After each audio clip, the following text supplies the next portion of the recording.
स्वागत है दोस्तों आपको हमारे यूट्यूब चैनल साहिल फार्मा में। मैं फार्मासिस्ट साहिल जदी। आज मैं बात करने वाला हूँ टैक्सीमो CV200 mg टैबलेट के बारे में। जानेंगे इस टैबलेट के यूज़ के बारे में और इसके मैकेनिज्म के बारे में, इसके डोज के बारे में, इसके साइड इफ़ेक्ट के बारे में और इसकी वार्निंग्स के बारे में। तो ये टैबलेट एक एंटीबायोटिक मेडिसिन होती है। इसकी कंप्लीट डिटेल इस वीडियो में हम आपको बताने वाले हैं।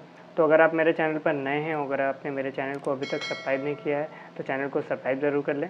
तो चलिए वीडियो को स्टार्ट करते हैं और जानते हैं इसके बारे में।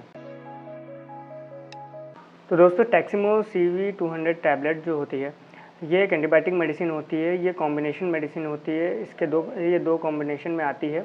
इसके अंदर सिफिक्सिम 200 mg में प्रेजेंट होता है और पोटेशियम कैल्विनुलेट इसके अंदर 125 mg में प्रेजेंट होता है। इसके मैन्युफैक्चरर जो होते हैं इसको एल्केम लेबोरेटरीज मैन्युफैक्चर करती है, जो कि एक MNC मल्टीनेशनल फार्मास्यूटिकल कंपनी होती है। ये एक प्रेस्क्रिप्शन बेस्ड मेडिसिन होती है जो डॉक्टर के प्रेस्क्रिप्शन पे ही आप ले सकते हैं। शेड्यूल H की ये ड्रग होती है।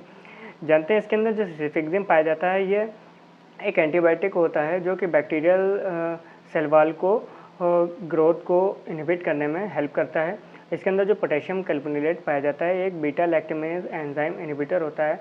जब बैक्टीरिया सिफिक्सिम के डिग्रेडेशन कर देता है और सिफिक्सिम अपना रेजिस्टेंस कर लेता है तो इस केस में इस टैबलेट को चलाया जाता है, जो कि बीटा लैक्टम एंजाइम को उसके बैक्टीरिया के बीटा लैक्टम एंजाइम को इनहिबिट करके ये बैक्टीरियल सेल वॉल को डैमेज करती है और हमें बैक्टीरियल इन्फेक्शन से आराम दिलाती है। यूज़ के बारे में हम जानते हैं ये टैबलेट कहाँ कहाँ यूज़ की जाती है। तो ये साइनस इन्फेक्शन जो हमारे अपर रिस्पायरेटरी ट्रैक में इन्फेक्शन हो जाता है, नोज़ में नाक बंद हो जाती है, बाकी गले में दिक्कत हो जाती है, सोर थ्रोट हो जाता है, तो उसमें इस टैबलेट का यूज़ किया जाता है।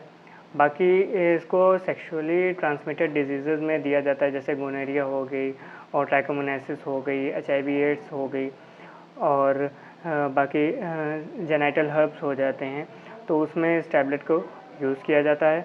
बाकी ये PID यानी पेल्विक इन्फ्लेमेटरी डिजीज़ जो होती है उसमें इसका यूज़ किया जाता है। एयर इन्फेक्शन में जब एयर में पस बन जाते हैं और बहने लगता है कान, तो उसमें इस टैबलेट को प्रेस्क्राइब करते हैं, डॉक्टर चलाते हैं। बाकी टूथ इन्फेक्शन जब हमारे दांत में कहीं कैविटी हो जाती है बैक्टीरियल इन्फेक्शन के थ्रू, तो उसमें इस टैबलेट का यूज़ किया जाता है। बाकी सोर थ्रोट यानी गले में हमारे दर्द होने लगती है, आवाज़ बंद हो जाती है, तो उस सोर थ्रोट में इसको दिया जाता है। बाकी स्किन इन्फेक्शन जितने भी बैक्टीरियल स्किन इन्फेक्शन होते हैं उसमें इस टैबलेट को यूज़ किया जाता है। बाकी रिस्पायरेटरी ट्रैक इन्फेक्शन हो जाता है, जो कि निमोनिया हो गया, लंग से इन्फेक्शन हो गए, तो इस सब जगह पे इस टैबलेट को यूज़ किया जाता है। बाकी टाइफॉइड यानी इंटेरिक फीवर में भी इस टैबलेट को चलाया जाता है और अदर UTI यानी यूरिनरी ट्रैक इन्फेक्शन जो हो जाते हैं उसमें इस टैबलेट को डॉक्टर चलाते हैं। मैकेनिज्म के बारे में जाने तो ये कैसे काम करती है, तो ये पेनिसिलिन के जैसे ही काम करती है। ये बैक्टीरियल सेल वॉल को इनहिबिट कर देती है। जो बैक्टीरिया की सेल वॉल होती है उसको ये इनहिबिट करके उसकी ग्रोथ को रोक देती है। तो जैसे जैसे आप ये मेडिसिन लेते हैं वैसे वैसे बैक्टीरिया इन्फेक्शन आपका कम होने लगता है। तो जानते हैं इसके डोज़ के बारे में। तो ये टैबलेट आप एक टैबलेट दिन में 2 बार इसको ले सकते हैं। डॉक्टर इसको प्रेस्क्राइब करते हैं 200 से 400 mg तक इसकी डोज़ होती है। बाकी सुबह शाम इसको खाने से पहले या खाने के बाद इस टैबलेट को चलाते हैं। वो डॉक्टर की सलाह से आप एक बार इस टैबलेट को ले सकते हैं। साइड इफ़ेक्ट के बारे में इसके बात करें तो इसके जो साइड इफ़ेक्ट होते हैं तो इसमें नौजिया हो जाती है, वॉमिटिंग हो जाती है, बाकी डिस्पेप्सिया हो जाता है और लूज़ वाटरी स्टूल होने लगते हैं, डायरिया हो जाता है, पेशेंट के स्टमक फुल लगने लगता है, जैसे ऐसा लगता है पेट भरा भरा सा है, स्टमक पेन होने लगता है। तो ये सब इसके कॉमन साइड इफ़ेक्ट होते हैं। इसके वार्निंग के बारे में अगर हम जानें तो इसकी जो वार्निंग होती है वो पेनिसिलिन से अगर आपको एलर्जी है तो उसमें इसको नहीं देना चाहिए। उसमें ये टैबलेट अनसेफ मानी जाती है।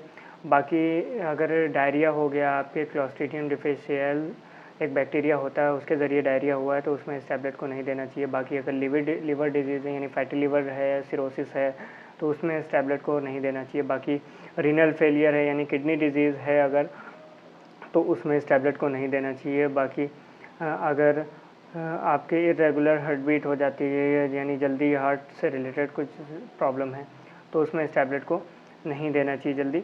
बाकी प्रेगनेंसी में ये टैबलेट कैटेगरी बी में रखी गई है, सेफ़ मानी जाती है इस टैबलेट को। एक बार अच्छी गायनेकोलॉजिस्ट से कंसल्ट करके फिर आप प्रेगनेंसी में इस टैबलेट को ले सकते हैं। तो आई होप आप लोग को हमारी इस वीडियो में टैक्सिमो CV200 टैबलेट से रिलेटेड कंप्लीट और अच्छी नॉलेज मिली होगी।